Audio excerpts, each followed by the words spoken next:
Buenos días a todos, bienvenidos de regreso después de esta semana de Pascua, esta Semana Santa, felices Pascuas para todos. Hoy continuamos los procesos de enfermedad y procesos de curación. Nuestro verso, en mi pensar, luz y claridad, en mi sentir, no hay vanidad, en mi actuar, fuerza y verdad. Así crecerá mi alma con fortaleza y bondad. Hoy voy a leer este verso de Rudolf Steiner. Es un verso acerca de la confianza que debemos de tener nosotros en nuestros procesos individuales y evidentemente en los procesos colectivos que afronta hoy nuestra humanidad. Debemos erradicar del alma todo miedo y temor que el futuro pueda traer al hombre. Debemos adquirir serenidad en todos los sentimientos y emociones con respecto al futuro. Debemos mirar con absoluta ecuanimidad todo cuanto pueda venir. Y debemos pensar solamente que todo cuanto venga nos será dado por una dirección universal llena de sabiduría. Esto es parte de lo que tenemos que aprender en esta era.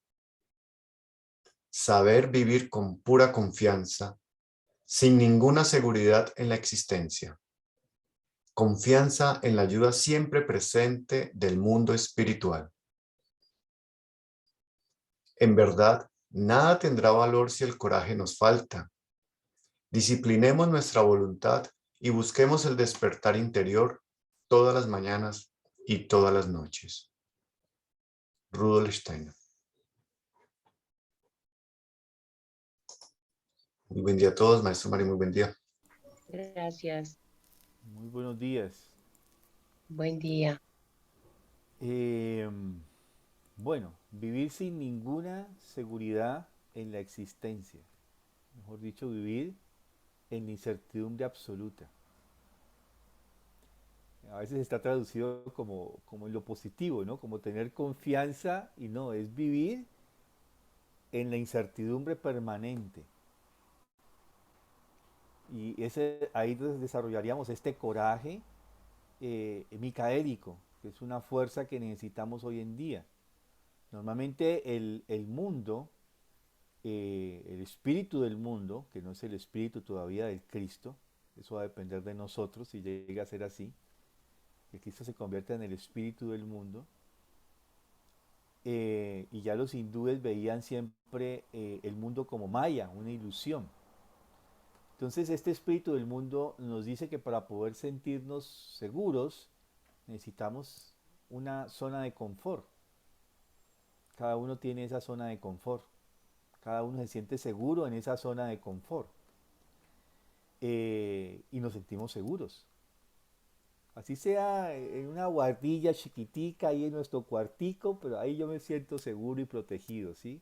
Eh, Como un animalito que se mete en la cueva para sentirse seguro y protegido.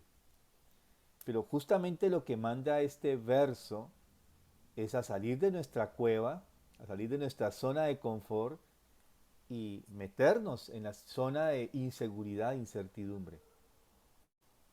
Caminar sobre los parapetos, ¿no? Como esas, hagamos de cuenta que tenemos un montón de guaduas que ahora no están fijas a través de amarres, sino que están sueltas.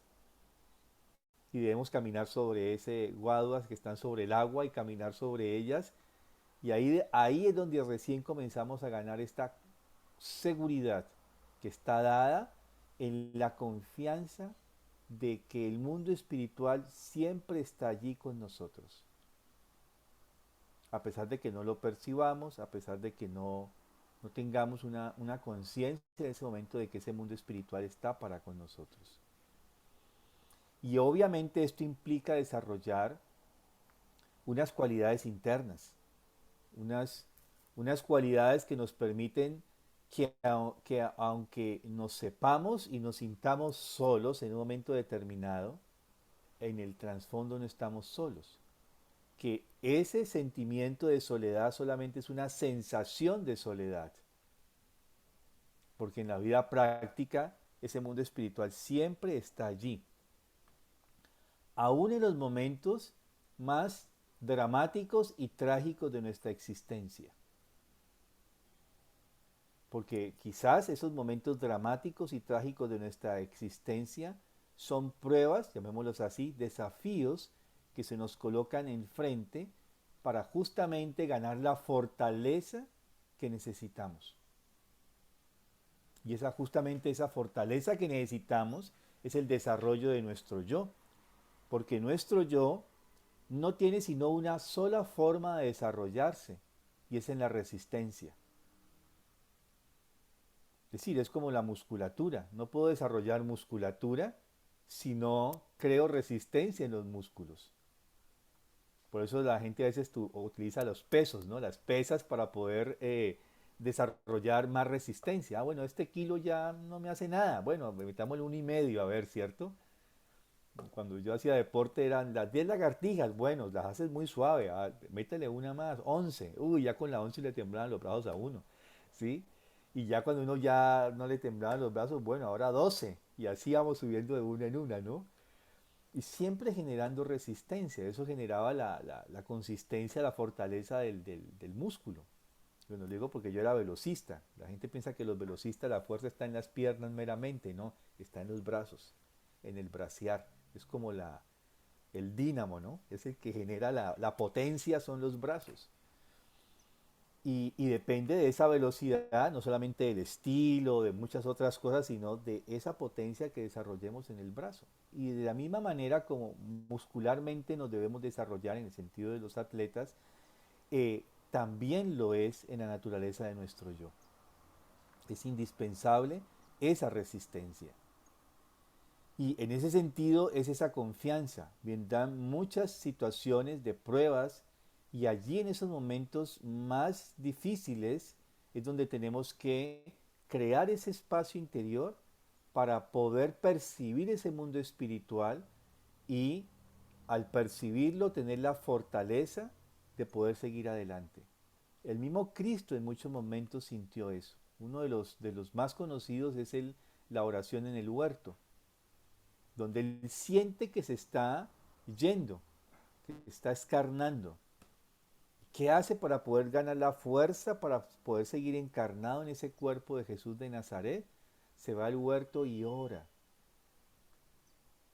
Y ahí dice al final que entonces recibe la ayuda de estos seres espirituales. Vienen los ángeles y lo auxilian. O en las tentaciones también, muy al principio de los evangelios, cuando es tentado. Resiste las pruebas y luego viene el auxilio y la ayuda del mundo espiritual. Y él debe desarrollar cada vez más esta conciencia. En la misma historia biográfica de Jesús de Nazaret, del Cristo, vemos cómo él va cada vez ganando más confianza y fortaleza en su propia naturaleza. Y justamente esto es lo que cuando él muchas veces se asombra, ¿no? Hay momentos en que nos narran que él se asombra cuando ve este pasaje que le dice mmm, la mujer samaritana que le dice que ella también quiere eh, alimentarse, y él le dice, pero los, algo así como que los perros no se alimentan con el buen alimento, ¿no? O sea, entonces, pero ella le dice, pero también los perrillos se alimentan de las migajas que caen de la mesa de sus amos. Y él se sorprende. Sí, esto la sorprende y le da esta fuerza, o sea, él va descubriéndose. Steiner nos muestra muchas veces estos momentos en que él va descubriendo esta naturaleza de su yoidad. Y van emergiendo estas diferentes frases con que cierra, ¿no? Digamos, la señal y el milagro. En Juan está muy relacionado señal y milagro. Y luego de esto viene la enunciación de yo soy. Y justamente en este sentido, con esta imagen que terminamos hace ya 15 días atrás, del ciego de nacimiento, justamente viene esta discusión que es muy desde las fuerzas del pensamiento con los doctores de la ley. Él sale después de esta confrontación con, digamos, lo que es la verdad, sale del templo, encuentra al ciego de nacimiento, coge barro, escupe en él, hace una masa, se lo coloca en sus ojos y le dice, ve y lávate en el estanque. Y luego de que el hombre se lava, ve, y va a venir una confrontación que tiene que vivir en este capítulo 10 que mencionamos, que es todo el desarrollo del paso progresivo de la fuerza individual que este hombre tiene que ganar, que es su fuerza yoica. Y va a terminar diciendo, bueno, comienza diciendo yo soy la luz del mundo. Y al final de este pasaje va a terminar diciendo yo soy el buen pastor. Y ahí encontramos estas fuerzas que realmente nuestra naturaleza individual debe ganar, porque no solamente son frases que, que menciona el Cristo dentro del descubrimiento de su propia naturaleza, sino que son fuerzas, 7 naturalezas o 7 fuerzas, llamémoslo también, que nuestro yo debe desarrollar. Como yo soy luz del mundo, por ejemplo. Como donde yo vaya soy luz, o soy pan de vida, o soy el buen pastor. ¿Cómo gano esta naturaleza? Estas cualidades yoicas que son séptuples de 7 digamos, de formas en que este yo puede manifestarse. Y según nos dice Rudolf Steiner, de cara al Evangelio de San Juan, estas 7 cualidades, digamos, del yo son las que nosotros debemos desarrollar como tal. Y ahí es donde viene este ejercicio. Entonces, eh, hablando en el sentido de enfermedad y curación, es muy importante en lo que veníamos diciendo. Voy a mostrar a compartir esta imagen que ya hemos visto en varias ocasiones, de, de cómo nuestra salud o enfermedad va a depender de cómo esta dimensión humana, eh, cuatrimembración, eh, de lo que es la dimensión espiritual, alma, cuerpo etérico y cuerpo físico, cómo están estrechamente relacionadas y armonizadas. Y cómo cuando estas 4 corporalidades no se relacionan adecuadamente es cuando surge la enfermedad. Es decir, cuando toda esta fuerza de este yo soy, no puede fluir plenamente, pues aparece la enfermedad. Pero cuando fluye plenamente hacia el alma, aparece la salud. Y viceversa, desde el alma hacia lo espiritual o desde el alma hacia el cuerpo físico. Como en ese fluir adecuado o inadecuado surgen los procesos de enfermedad en una existencia. Pero también vimos de que Steiner nos muestra que muchas veces estas enfermedades que hoy en día padecemos pueden tener un origen que no tiene que ver con mi vida actual, es decir, con mis malos hábitos, quizás eh, no duermo suficientemente, no me alimento de la manera adecuada que yo necesito, hay que decirlo así porque no podemos hablarlo de manera universal, como una manera adecuada universal, sino de acuerdo a mis necesidades y requerimientos. ¿Sí? Porque a veces podemos ser más papistas que el Papa, ¿no? Somos muy extremos, ¿no? A veces nos vamos muy a lo que hoy en día está de moda, que es la polaridad, ¿no? Entonces, por ejemplo, no comer azúcar, no comer harinas. Bueno, yo ayer tenía una ansia de harinas y dulces además, ¿sí? Y dije, qué raro esto, ¿no? Y pues me fui y me comí un montón de galletas dulces que había por ahí. Mi cuerpo lo necesitaba. Si tenía esa ansia de algo de harina y dulce, mi cuerpo estaba necesitando calorías, seguramente extras, ¿sí? Pero a veces nos fuimos tan rígidos que decimos, no, no puedo comer harina, no, no, así estrictos. Y entonces ahí comienza también un tema de que quebramos algo en nosotros. Yo tengo un amigo suizo que él me decía que él se esforzaba en ser vegetariano, pero que muchas veces tenía necesidad de comer carne y que el día que tenía esa necesidad, como una ansia de comer carne, no lo hacía, al otro día estaba enfermo. ¿Y cómo se curaba? Comiendo carne. Muy particular, ¿sí?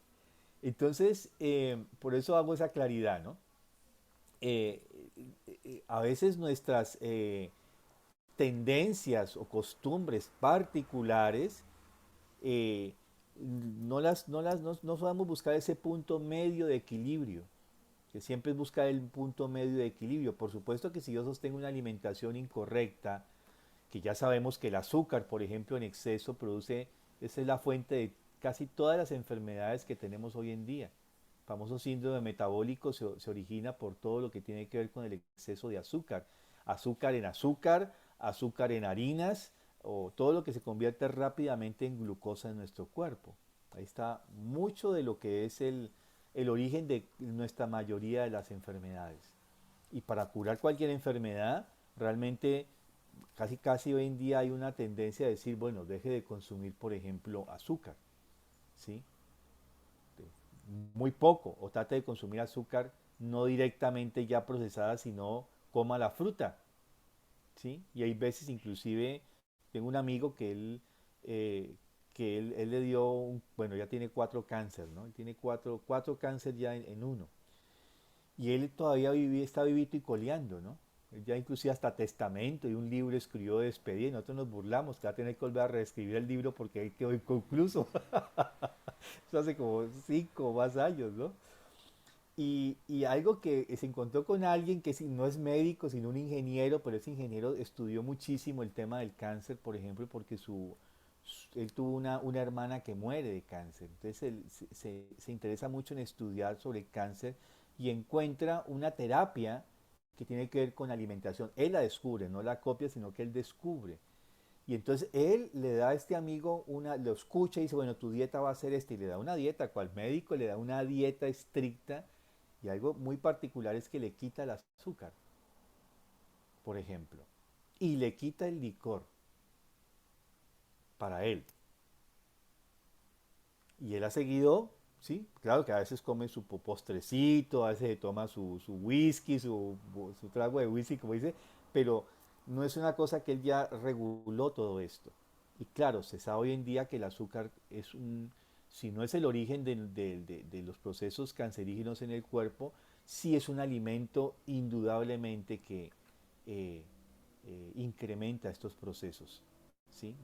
De metástasis de muerte celular en el cuerpo. Entonces, muchas enfermedades vienen de nuestros hábitos, no dormir bien, no tomar suficientes líquidos, la mala alimentación que tenemos, las malas costumbres anímicas que también tenemos, nuestros hábitos de pensamientos tóxicos que muchas veces tenemos, a veces nos recriminamos, a veces tenemos culpas que portamos durante años. Yo he tenido muchas de esas historias de gente que carga culpas, no, pues casi toda su vida. Y esas culpas terminan enfermándolo a uno. Pero Steiner también dice de que no solamente estas tendencias de nuestra vida actual nos llevan a enfermarnos, sino que ve una relación de las encarnaciones pasadas en nuestra, digamos, naturaleza de esta cuádruple que tenemos. Entonces muestra, esto que ya lo miramos, desde una mirada, digamos, diagnóstica de la medicina antroposófica, podría ser ver la naturaleza del yo. Cuando hace un diagnóstico, bueno, ¿cómo está este yo? ¿Sí? ¿Cómo son sus intereses hacia el mundo y hacia los otros? Y él dice de que estos intereses que desarrollamos en una vida pasada, o sea, estos intereses hacia el mundo y hacia los demás seres humanos, va a conformar nuestra constitución astral. Es decir, las cualidades del pensar, del sentir y de la voluntad. Pero también nos dice de que si en una vida pasada nosotros no nos interesamos por los otros, vamos a tener la tendencia a desarrollar enfermedades anímicas, las enfermedades psicológicas, las neurosis o la psicosis. Y cuando no nos relacionamos adecuadamente con el mundo, con el entorno, eso van a devenir como enfermedades o discapacidades físicas. Entonces ya encontramos el origen de un grupo de enfermedades, llamémosle así, ¿sí? De unas tendencias a enfermarnos, anímica o físicamente. Pero también tenemos implícitamente la medicina. Entonces, desarrollar el interés por otros seres humanos, el interés genuino, es decir, a través de la empatía, la tolerancia, comprensión y compasión hacia los demás. Pero también el interés hacia el mundo, el cuidado que yo debe emerger en este mismo aspecto de comprensión, compasión, tolerancia hacia el mundo, hacia la naturaleza, hacia los reinos que me sustentan. Luego nos habla de que el karma de la última encarnación va a conformar nuestra constitución y características del alma, ¿no? O sea, esto que venimos diciendo. Luego, el karma de la penúltima encarnación va a tener una influencia en nuestro cuerpo etérico. ¿Qué tan fuertes somos eh, eh, eh, en nuestros procesos vitales? En nuestro cuerpo de defensas, como también podría decirse, si nuestras defensas son bajitas o son más fuertes, va a depender en algunas circunstancias de, de cómo fue nuestra vida en nuestra penúltima encarnación. Esas defensas o debilidades orgánicas, de la vitalidad, de las necesidades de sueño, de las capacidades digestivas. Es decir, todo lo que yo no domeño de mi cuerpo de una vida pasada va a estar manifestado en el cuerpo etérico. Y por eso la importancia de nosotros comenzar a hacer transformaciones en el sentido de la autoeducación de nuestros 7 procesos vitales. Cómo trabajamos y transformamos estos 7 procesos vitales. Luego sabemos que lo que no es domeñado en nuestra naturaleza del cuerpo etérico va a pasar a ser, eh, a ser una enfermedad ya física, y en las enfermedades orgánicas. Y luego nos dice de que todo lo que yo viví como ser moral en el mundo en mi última encarnación viene como lo que se llama golpes del destino, golpes positivos o golpes negativos del destino, lo que llamamos suerte, ¿no? Ay, cómo tiene suerte esa persona, o qué mala suerte tiene esa persona, ¿sí? Muchas veces, no siempre, no hay que tomarlo literal, tiene que ver cómo nosotros nos comportamos como seres físicos, concretamente nuestro comportamiento ético, moral en el mundo. Y eso nos viene como estas circunstancias.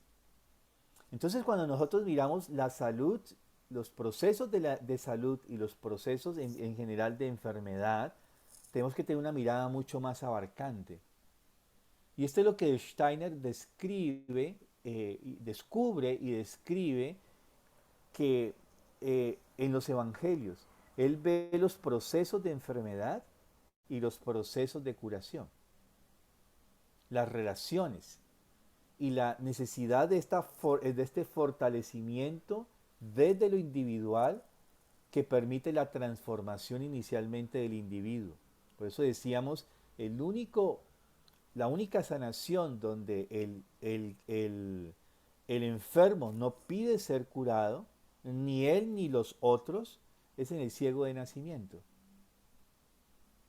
Pero hay algo muy curioso, porque los discípulos le preguntan, ¿y este por quién nació ciego? ¿Por los pecados de sus padres o por sus propios pecados? O sea, hasta ese momento se sabía que el origen de la enfermedad era a partir de la consecuencia de mis propios actos, de mi propio comportamiento como individuo, o era un tema de la herencia. Porque también viene que no solamente la herencia en el sentido kármico individual, sino también transgeneracional. Y podemos tener tendencias transgeneracionales a enfermarnos. De hecho, por genética, vamos a tener no solamente rasgos de color de piel, de estructura física, fisonomía, eh, similares a nuestros antepasados, sino que también heredamos tendencias a enfermarnos. Y eso tiene que ver con comportamientos de esa línea genealógica particular, hábitos muchas veces, malos y buenos hábitos. Debe aprender mucho nuestra salud, ¿cierto? O enfermedad. Entonces, en este sentido se sabía que las enfermedades eran producto de mi propio comportamiento o transgeneracional, individual o transgeneracional. Entonces viene la pregunta, ¿y este por quién nació ciego? ¿Por sus propios pecados o por los pecados de sus padres? Y sorprende la respuesta del Cristo, porque esto es totalmente nuevo hasta ese momento en que se produce esa pregunta y que se va a producir este acontecimiento de esta sanación del ciego de nacimiento. Ni por los pecados de sus padres, ni por sus propios pecados, sino para que la gloria de Dios se haga manifiesta en él. Y nos da una tercera posibilidad. Nos complica la cosa, ¿cierto? Porque antes era más sencillo, ¿verdad? Por tus genes, no por los tuyos, ¿sí? Yo he escuchado eso, ¿no? Peleas muy fuertes de parejas, de familia, de por qué se enfermó alguien o por qué se, en fin. Eh, pero ya Cristo nos coloca una tercera posibilidad, no lo niega, ni por los pecados de sus padres, ni por sus propios pecados. No está diciendo que no es ni uno ni lo otro, ni por esto ni por aquello, sino para que la gloria de Dios se haga manifiesta en él. Y luego viene todo el desarrollo del capítulo 10. ¿Y con qué termina este desarrollo?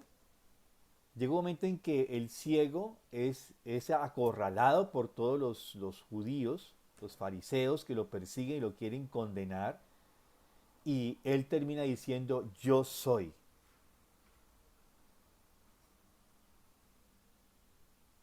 Y esa es la gran gloria de Dios, el desarrollo de nuestro yo soy. Y ya pronunciarlo de esta forma tan contundente como el ciego de nacimiento lo dice, yo soy, a partir de ella puede comenzar a trabajar sobre las 7 manifestaciones de este yo soy. Y ahí Cristo, que comenzó diciendo, yo soy la luz del mundo en el momento del proceso de la sanación, cuando el ciego ve, va a terminar diciendo, yo soy el buen pastor. Y allá hay un misterio muy interesante si pensamos en estos dos yo soy, ¿cierto? Yo soy la luz del mundo, yo soy el buen pastor. Ahí encontramos entonces esa relación en el proceso de por qué, digámoslo así, para qué nos enfermamos realmente.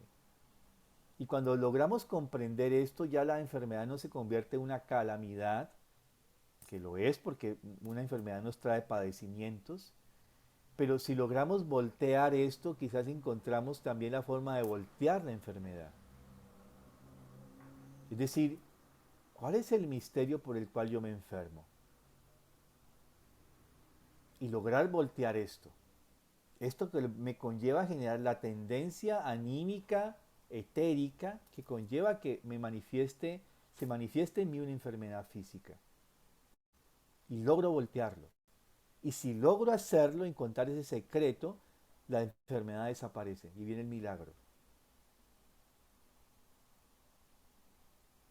Podemos decir de qué me estoy cargando frente a una enfermedad. ¿Qué es lo que me lleva a este nivel, digamos, de carga como tal? Eh, a veces estamos cargando cosas que no tenemos por qué cargar.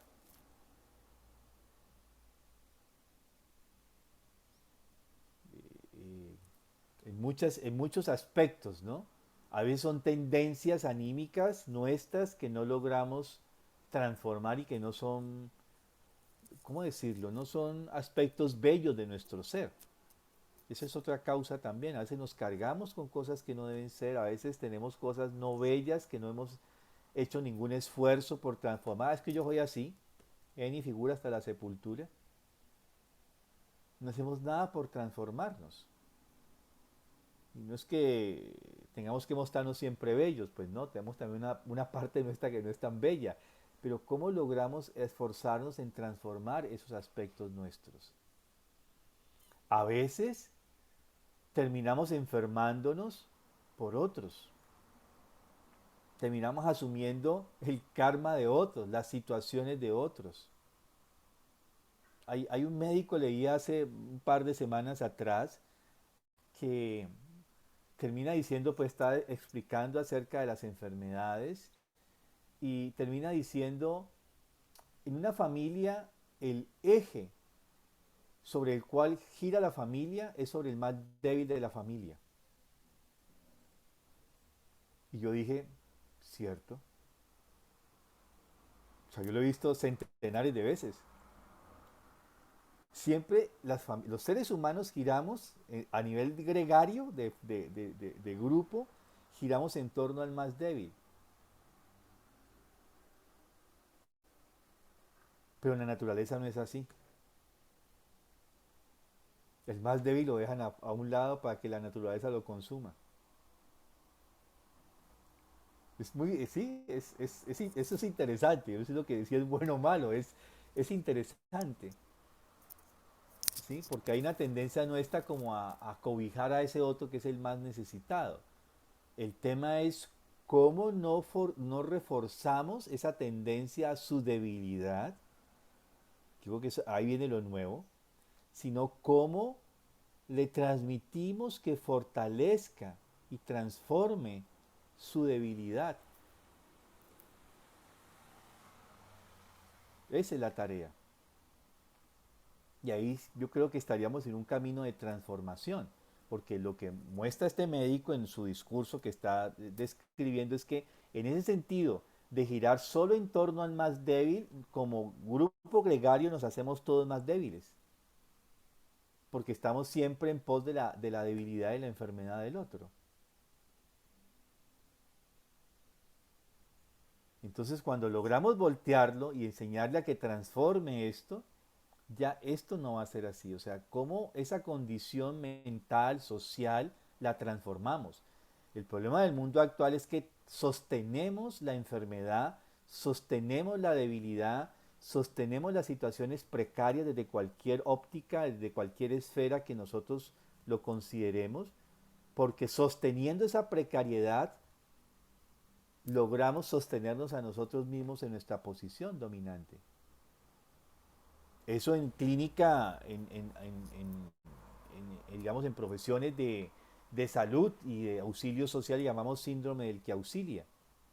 Creo al necesitado para poder sostenerme a mí mismo. Entonces, ¿cómo logramos voltear esa tendencia que también tenemos en nuestra época? ¿Y cómo lo transformamos? Y entender que muchas veces también la enfermedad, o sea, no todas las enfermedades son para la muerte.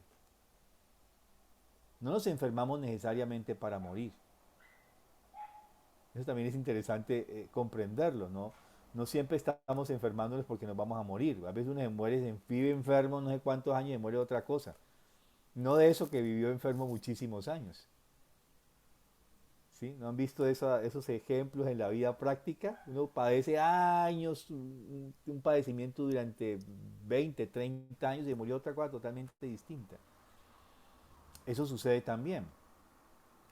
Entonces, entender que la enfermedad, desde el aspecto que estamos tratando de mirarla, nos da una posibilidad de desarrollo individual cuando llegamos a descubrir esa esencia por la cual nosotros nos enfermamos. Cambiar este aspecto de lo que nos está generando ese padecimiento como tal. A veces no es tan fácil. A veces uno puede decir, bueno, hay unos libros que nos dicen si usted se enferma de esto es porque usted tiene esta actitud anímica. Hay unos libritos que nos muestran así. Hay una señora que en los años 90 se hizo muy famosa en los Estados Unidos. Luisa algo. eh, y ella hace una relación con su propia enfermedad.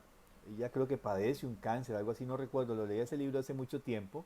Y ella logra descubrir después de que cierto tipo de actitudes o formas de pensamiento o rasgos de carácter conllevan a un tipo de enfermedad, ¿sí? Y entonces ella logra voltearlo corrigiendo estas tendencias. Ese es más o menos en eso se basa su libro, ¿cierto? Y es interesante porque es así.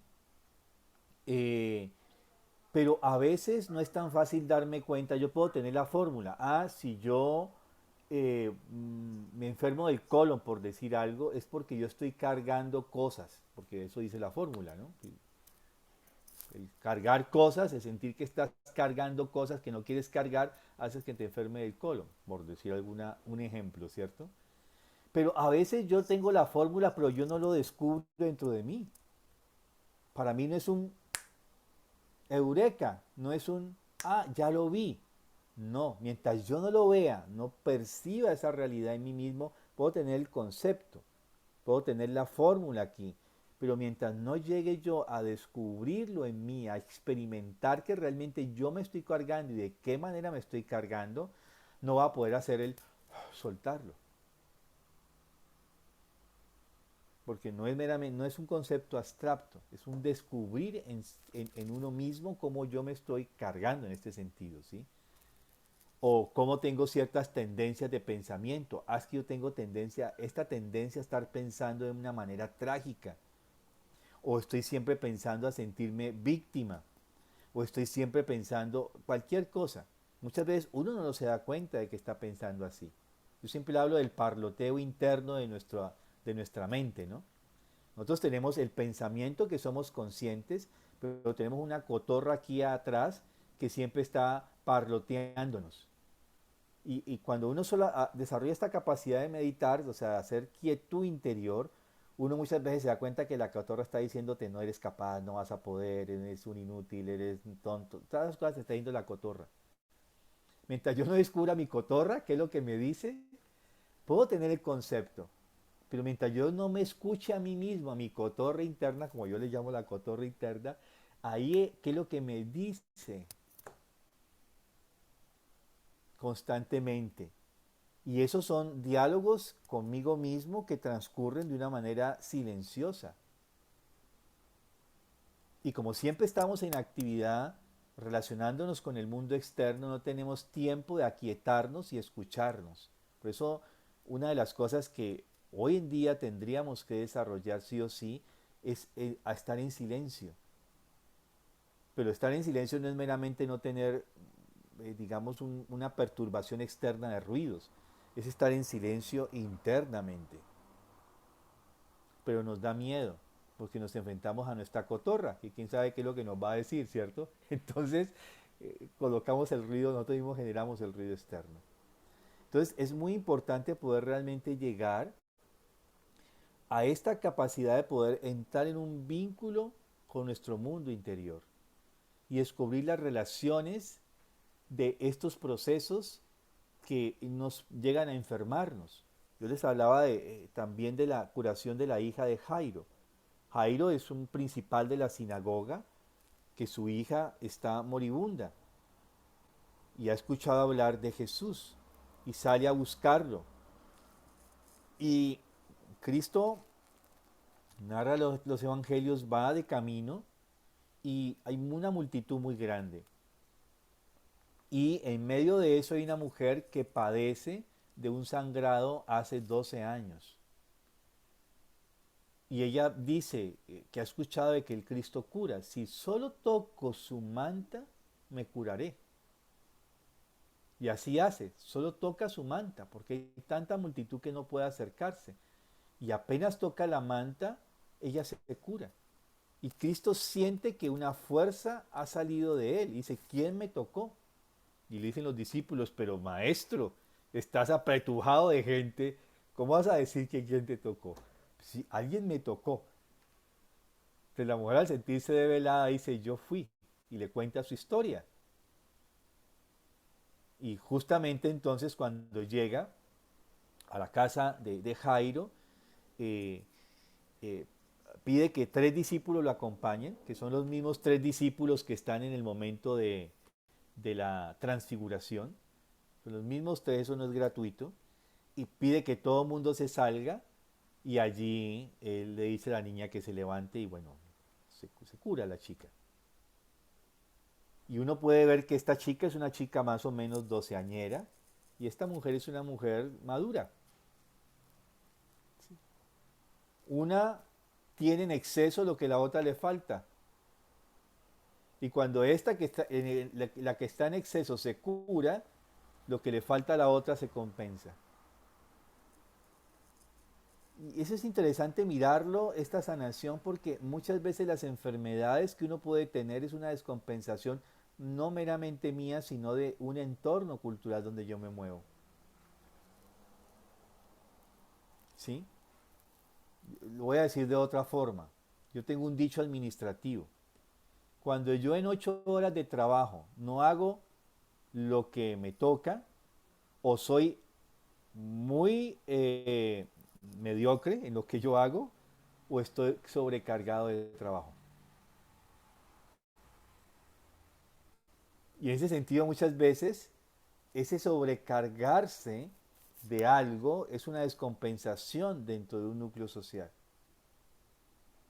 Y menciono esto en ese sentido de esta curación porque muchas veces la salud de una persona va a depender de mirar no solamente su biografía individual, sino la biografía del entorno donde esa persona se mueve. ¿Sí? Es mucho más profundo si lo queremos mirar los procesos de salud y de enfermedad. Bueno, dejemos allí, continuamos con esto que es un tema demasiado amplio, digamos, esto de enfermedad y salud es un tema tan grande como el mismo tema de enfermar y de sanarse. ¿Sí? Dejemos espacio entonces para las preguntas. Antes, una o dos preguntas creo que alcanzamos a resolver, si no son muy profundas las preguntas, y para dar espacio al trabajo artístico. Igual continuamos con este tema la próxima semana porque eh, todavía no está concluido. Tenemos que seguir haciendo al menos unas aproximaciones. La idea no es hacer todo un curso ahora de enfermedad y sanación, sino tener aproximaciones, ¿sí? Eh, para que a partir de ahí tengamos digamos, elementos para seguir investigando nosotros. Miguel,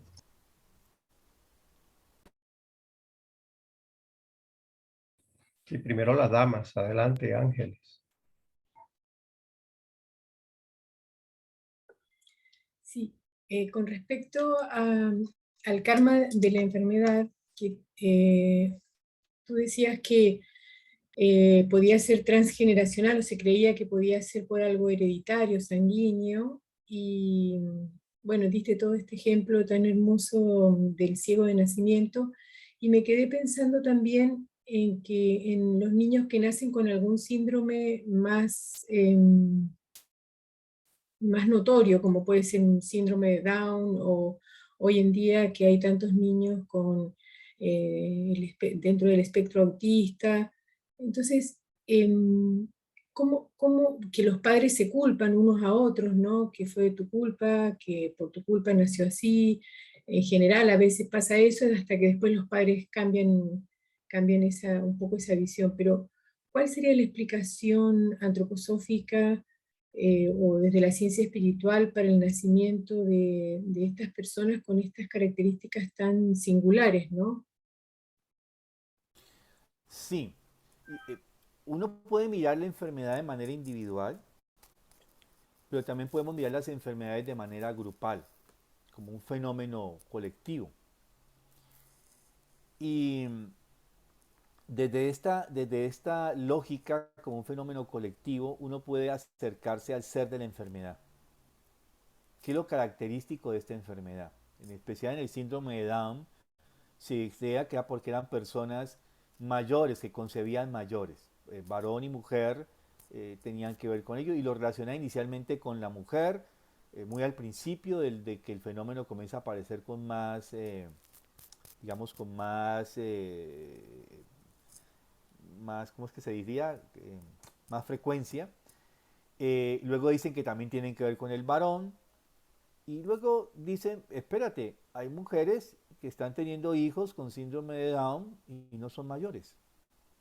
y se rompe esa teoría, esa hipótesis más bien, porque ya se va a convertir en una teoría, ¿no? Se rompe eso y entonces queda vuelta a trizas, porque hoy en día cualquier mujer puede tener un chico, un ser humano con síndrome de Down. O sea, sí parece tener hay una asociación, pero no necesariamente. Yo personalmente siempre me lo cuestioné, pero si nuestras abuelas estaban teniendo hijos, los últimos hijos de nuestras abuelas estaban a los 40, 45 años. Yo nunca creí mucho en esa teoría, ¿no? Porque tenía esta relación. Yo tengo una tía que es menor que yo, por ejemplo. Sí, mi mamá estaba teniendo a los 20 años y mi abuela paterna estaba teniendo su última hija como a los 40 y pico. Y no es síndrome de Down, para decir que tiene una relación con la edad. Luego viene todo, ya se descubre por qué es lo que falta en el organismo para que se genere esto, pero todavía no nos dice. Entonces viene algo característico y es qué caracteriza de manera general a los niños con síndrome de Down. Primero, tienen un fenotipo y no importa la raza y ese fenotipo se repite. Si yo soy de raza roja, amarilla, negra, blanca, no importa, digamos, relaciono las razas en el sentido que Chandler la describe con las 7 razas, ¿cierto? Por colores, no importa, el fenotipo es el mismo. Ahí hay un rasgo común. El otro gran rasgo común es que estos seres humanos que nacen con síndrome de Down tienen una cualidad y es que son amorosos. Abrazan, cobijan, son dulces, ¿sí? En general. Cuando eso no pasa es porque hay otros elementos que están allí alrededor de ese niño, ¿sí? Hay otros elementos o de otras patologías o demás. ¿Y en qué momento comienza a ser más frecuente este problema, esta enfermedad? Y uno se da cuenta de que en el momento justo en que sucede esto con más frecuencia es cuando la humanidad se está volviendo más distante, menos empática, menos amorosa y más desconfiada. Entonces se podría leer que quizás estos niños no nacieron así, ni por los pecados de sus padres, ni por sus propios pecados, sino para que la gloria de Dios se manifieste en ellos. Entonces ya vemos que estos seres humanos no hay una relación kármica ni transgeneracional ni individual, sino que desarrollan una enfermedad, vienen con una enfermedad para poder realmente lograr desde ese punto de vista darnos algo a la humanidad que nos está faltando. Esa es otra forma de verlo. ¿Sí? Y así con cada una de las patologías o síndromes grandes que tenemos podríamos entrar en ese análisis. Obviamente no podría decir que eso es la conclusión, ¿no? Es como una interpretación de lo que uno ve que puede generarse. Igual con el SIDA. Sí, el SIDA esto, pero ¿qué trae el SIDA? ¿Cuál es el significado? Porque la enfermedad también tiene un significado. Desde ahí podemos también nosotros ayudar y aportar a la cura de esa tendencia que en la humanidad podemos desarrollar. Si llegamos a salir de este esquema por los padres, por mí, sino que en el fondo toda enfermedad tiene este aspecto para la gloria de Dios. Para que la gloria de Dios se haga manifiesta en Él. Bueno, ya son los 8, Mario. Mario también se congeló.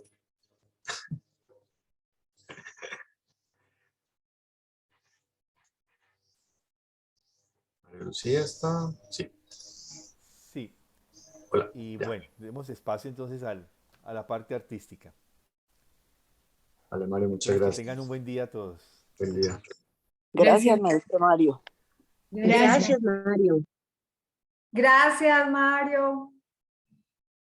Con gusto. Bueno, felices Pascuas para todos. Para hoy he traído para el cierre una forma que parte de unos puntos para podernos ubicar en el espacio. Entonces, bueno, pero los invito a movernos. Hemos estado muy concentrados con esta con estos contenidos tan interesantes. Entonces, mientras van pegando su hoja, fijando la mesa, les voy contando que esta forma la trabajé con color. Entonces, voy a mostrarles, no sé si tengo muy lejos el equipo, ahí la logran ver a mi izquierda. Entonces, mientras fijan su hoja, listan sus colores, vamos a movernos, movamos los hombros, movamos nuestro cuello, ¿sí? Es importante equilibrar esa tensión que se presenta cuando estamos atentos a un contenido teórico, y ahora pues vamos a movernos en la práctica. Bueno, he querido traer esta forma porque para mí es como una imagen de una cruz, no física, sino una cruz etérica, que es como una idea de una cruz de resurrección más que una cruz de muerte. Entonces, esta forma me la compartió una amiga que sigue a una artista, una terapeuta americana. Entonces, bueno, espero que logremos entre todos llevarla a cabo. Entonces, si ya nos estiramos,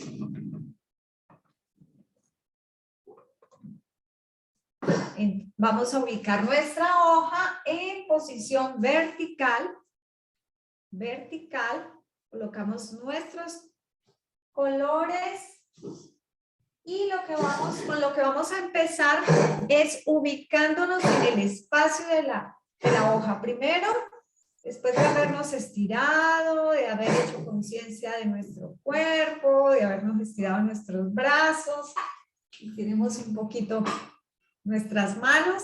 Esta sesión no da mucho tiempo para un preámbulo, pero pues al menos movámonos un poquito. Para podernos mover en la hoja es importante que haya primero un movimiento desde nuestro cuerpo. Ya hemos hecho un movimiento interior con estos contenidos.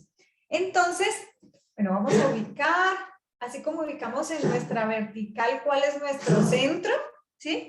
Que puede ser el ombligo, ¿cierto? Nuestro centro. En la obra de Leonardo da Vinci, el centro, de acuerdo a si está así en cruz o si está con las piernas abiertas, el centro del ser humano puede variar o en la pelvis o a nivel del ombligo, a nivel del vientre. Entonces, ya que ubicamos nuestro centro, vamos a ubicar el centro de esa hoja y vamos a colocar unos puntos a partir del centro. Entonces, después de ubicar ese centro, voy a ubicar dos puntos. Yo voy a utilizar, por ejemplo, mis dedos para ubicar en esa vertical que hay en el centro, que ya todos hemos trabajado esa simetría vertical y horizontal. Vamos a ubicar un punto arriba y yo con más o menos la medida de mis dedos, ustedes también pueden utilizar sus dedos, vamos a colocar un tercer punto. Entonces, punto central, un punto arriba y un punto abajo, simétricos con ese punto central. Voy a hacerlo en blanco para que logren ver estos puntos, porque en color de pronto ustedes no lo logran ver. Digamos que esos van a ser los puntos de referencia para trabajar nuestra forma. Y luego otros dos puntos, no a la misma altura, sino un poco más cortos, arriba y abajo. Y entonces, una vez ubicado en esa vertical, esos 5 puntos, vamos a empezar a movernos por esos puntos. No en línea recta, sino que nos vamos a mover alternando la curvilínea, porque realmente vamos a movernos más que todo con curvas. Entonces van a observar primero cómo lo hago yo en el tablero y luego lo van a hacer ustedes. Entonces, guiada por esos puntos, empiezo en la parte superior, ¿sí? Y voy en curva hasta el siguiente punto. Del siguiente punto hago una curva contraria hasta el siguiente. Nuevamente hasta el siguiente punto y termino en el último. ¿Sí? Entonces es como una doble S. Y una vez que me he guiado por esos puntos, ya me muevo más fluidamente allí. Entonces, y una vez tengamos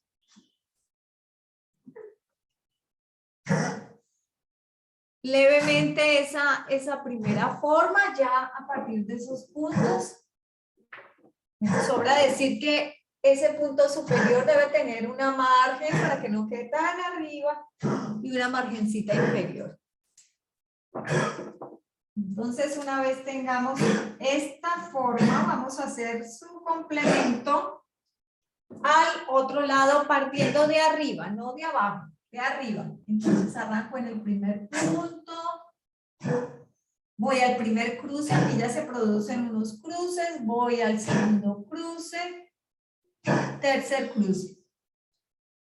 Entonces se forma como una lemniscata doble y vuelvo nuevamente,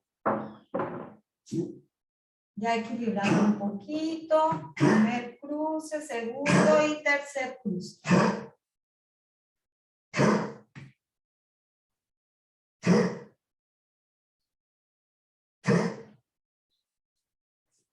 Ahora sí. Entonces, si lo están haciendo con color, háganlo con color muy suave. Solo recuerden que cuando estén bien seguros de esa forma, entonces arrancamos con un color más visible.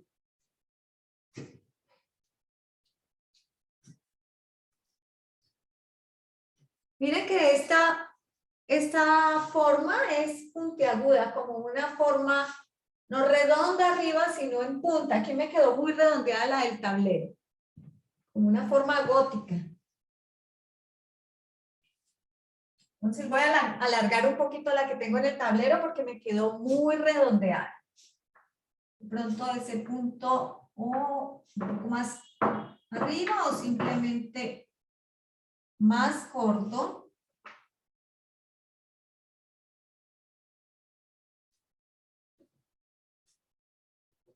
Entro más para que quede puntiaguda. Y luego el lado contrario. Bueno, aquí ya logré un poco más esa forma puntiaguda.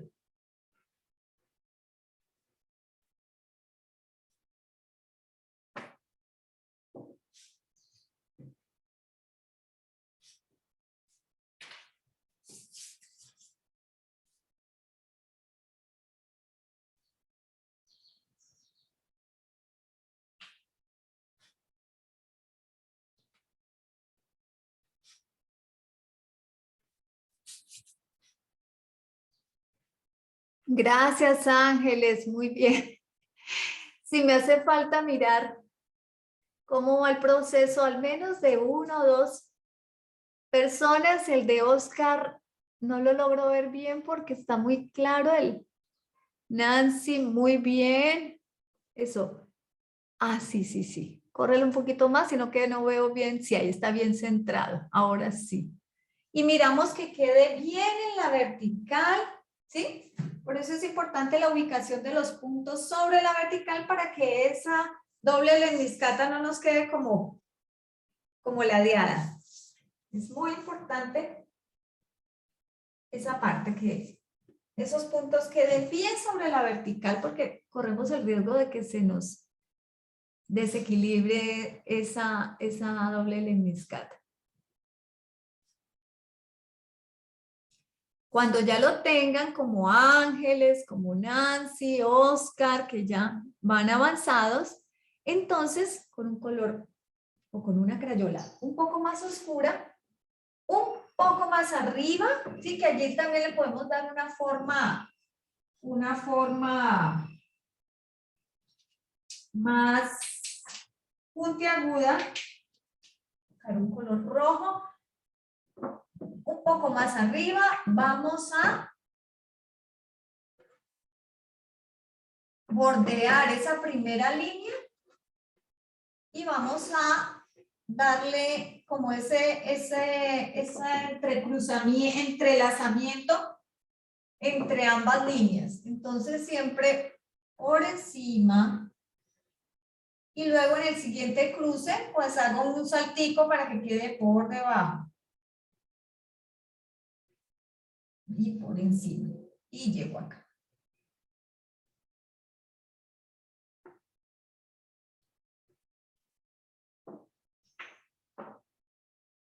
Primero resalto la primera línea que tengo y luego hago un poco más afuera.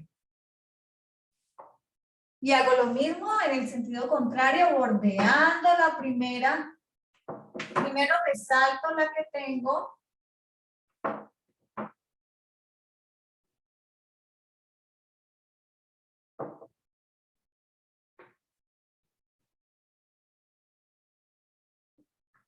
Y ahora un poco por fuera, para darle como ese entrecruzamiento de ambas líneas.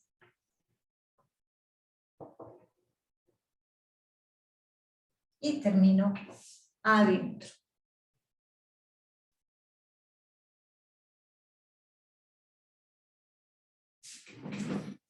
Bueno, creo que la mía no está tan recta, ya la estoy viendo aquí. No está tan vertical como la del modelo.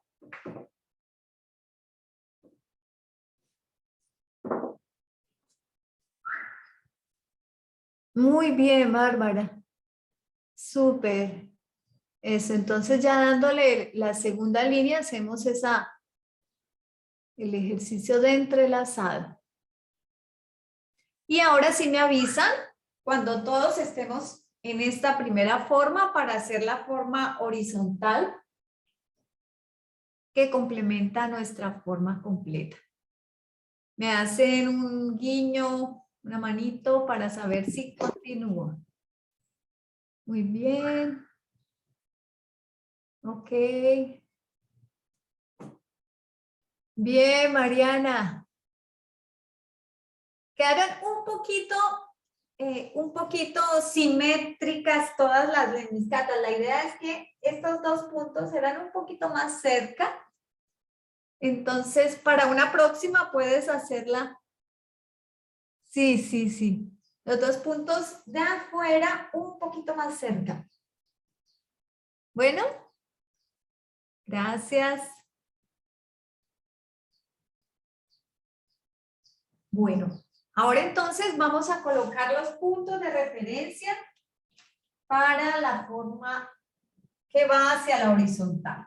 Entonces vamos sobre esa horizontal, primero colocar los dos puntos exteriores, dejando como unos deditos de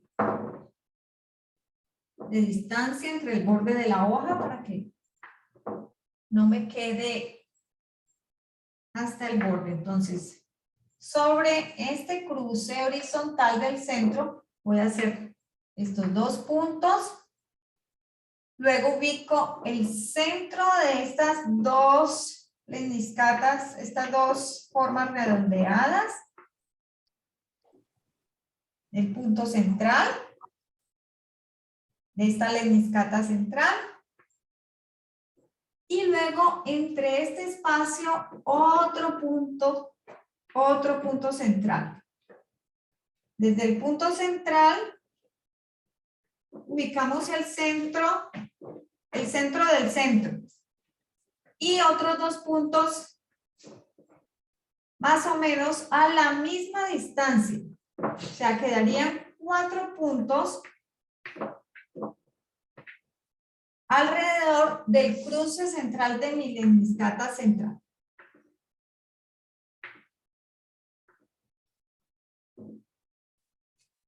Es importante estos puntos de referencia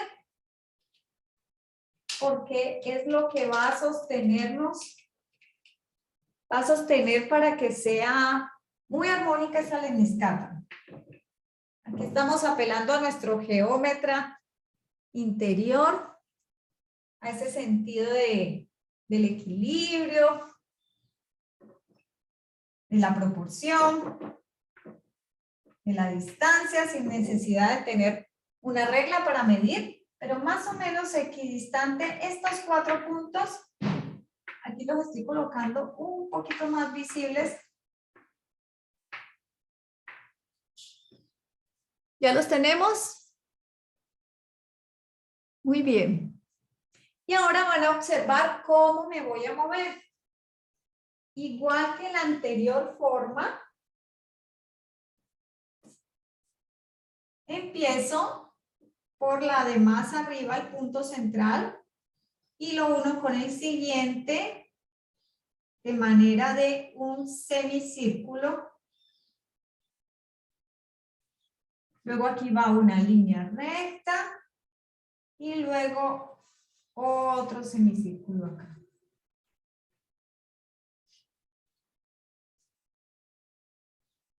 Y hago la forma simétrica complementando, vuelvo aquí a este punto, voy recto y llego redondeado acá.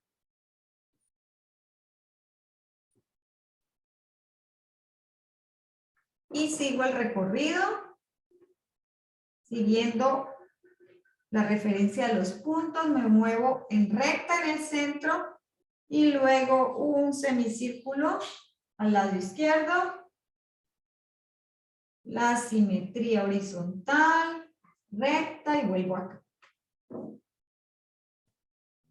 Voy a hacerla un poco más clara para que la puedan observar. Entonces empiezo aquí arriba, un pequeño semicírculo terminado en punta, recta entre estos 2 puntos, a la derecha.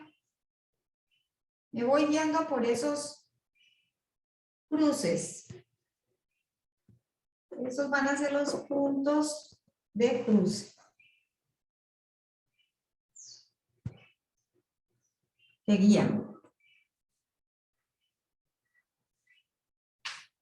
Es como las líneas del destino. Y hay unos puntos claves que son justamente esos puntos de cruce que nos cuestan tanto cuando hay cruces en el camino, como nos decía Mario. Ahora esa oportunidad de sanarnos a través de esas crisis, eso es lo que nos ayuda a equilibrar. Entonces eso es lograr que esos cruces de camino sean lo más bello posible, equilibrando cada vez que pasamos por allí, por esos cruces, una y otra vez, una y otra vez.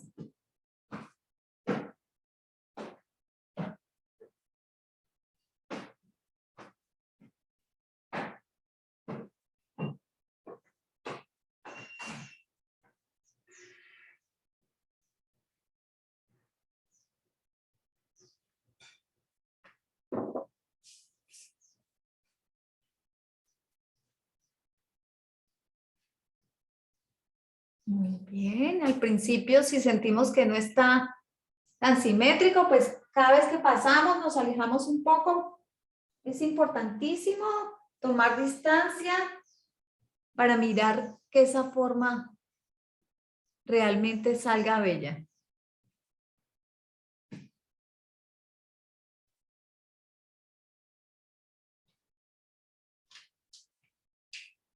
Y para terminar hago el mismo ejercicio con un color. Vamos a intentar de que esa forma que está hacia la horizontal sea de otro color. De pronto al principio si usamos el mismo color claro, pero luego pasamos con otro color un poco más visible.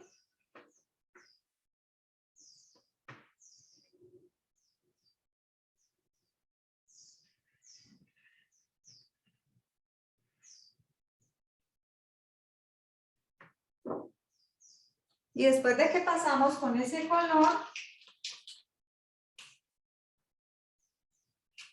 un poco más afuera, empezando un poco más afuera de la línea, pues empezamos con ese entrelazamiento, ¿sí? Empezamos por arriba, por abajo, siempre por arriba,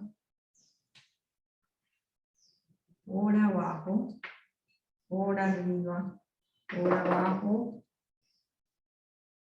por arriba, por abajo, por arriba, por abajo, por arriba y por abajo. Y debe coincidir. Si logramos hacerla bien. Esa línea que acompaña.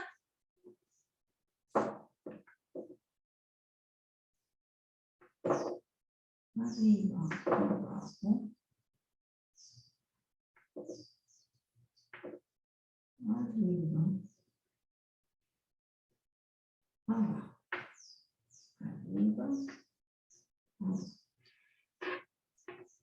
Arriba. Abajo. Arriba. Abajo.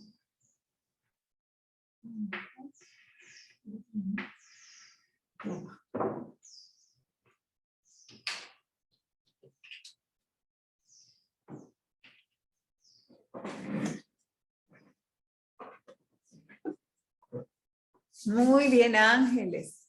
Es un poquito más afuera ese segundo lazo. Muy lindo, Oscar. Muy bien, Mariana.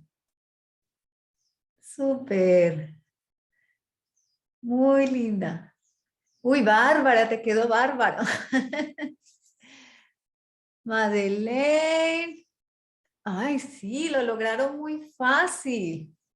Realmente es un entrelazamiento de muchos puntos, muchas cruces.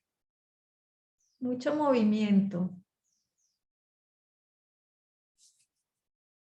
Bueno, y entonces, mientras los demás terminan, porque podemos quedarnos en esta forma mucho tiempo más, coloreando. Yo, por ejemplo, me demoré, la hice con colores, la disfruté mucho coloreándola.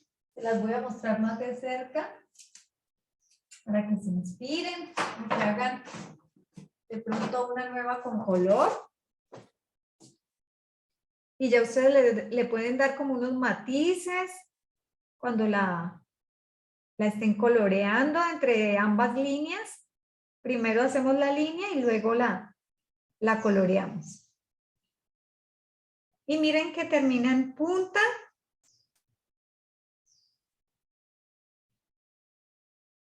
¿Sí?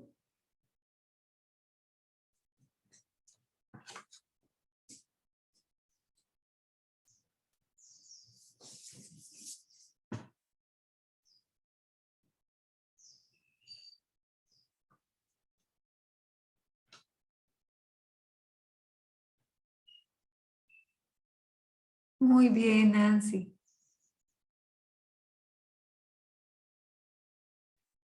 Esas dos del centro, Nancy, también van en punta. Las redondeaste, alcancé a ver cuando hiciste el trazo.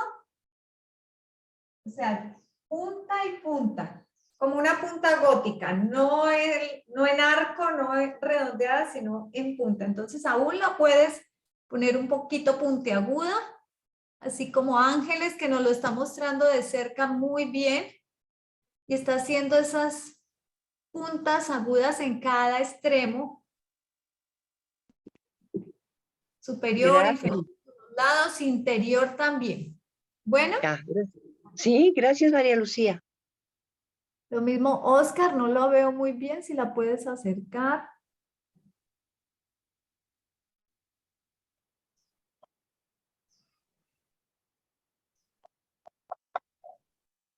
Muy bien, Ángeles. Muy fluida.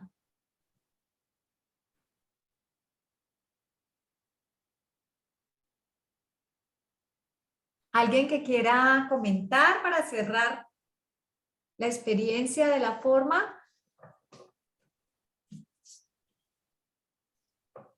¿Cómo fue ese dibujo? No sé, hay personas creo que están por primera vez. No es lo mismo cuando nos acercamos por primera vez al dibujo de formas.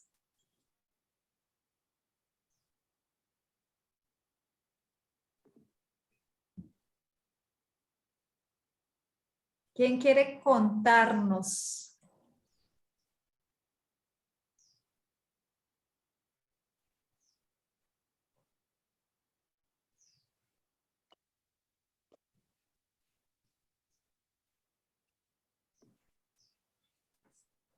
Pueden encender cámaras y mostrar su dibujo. Sí, claro, la foto grupal. Maravillosa experiencia, María Lucía. Como siempre nos guías de una manera fantástica. Yo veo primero lo que vamos a hacer y digo, oh, ¿cómo seré capaz de hacerlo? Y al final uno siente tanta alegría de poder hacerlo. Muchas gracias. Y maravillosa imagen de la resurrección, bellísima. Gracias. Gracias, Ángeles. Muy lindos todas las formas. Y bueno, siempre el dibujo de formas lo podemos, es lo bello, ¿no? Lo podemos siempre mejorar.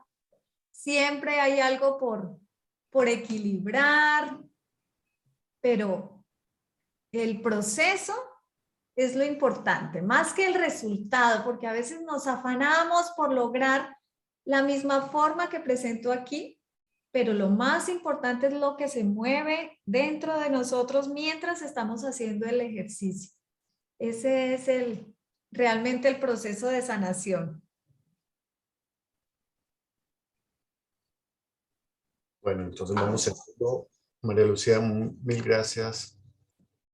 La forma es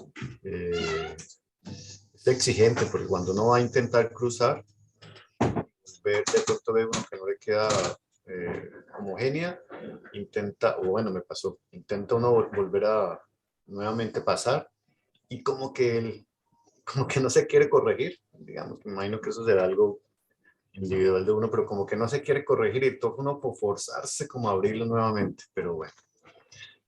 Gracias a todos. Vamos a cerrar con nuestro verso. Recuerden que alguien nos colabora leyendo el verso de cierre, por favor.